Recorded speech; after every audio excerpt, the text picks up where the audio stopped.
আমরা যাকে তাকে আক্রমণ করছি, সোশ্যাল মিডিয়ায় যাকে তাকে হেয় প্রতিপন্ন করছি, চরিত্র হনন করছি।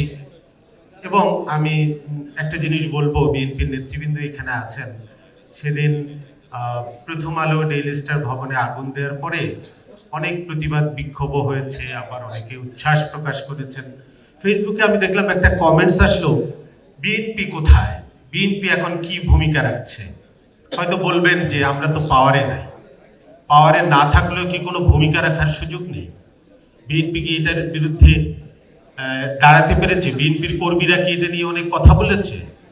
আমরা কি অল্প কিছু মব সন্ত্রাসীর কাছে জিম্মি হয়ে যাব গোটা দেশ? বিএনপি ক্ষমতায় আসা পর্যন্ত কিংবা অন্য কেউ ক্ষমতায় আসা পর্যন্ত কি আমাদেরকে এই পরিস্থিতি মোকাবেলা করতে হবে? আমার প্রশ্ন।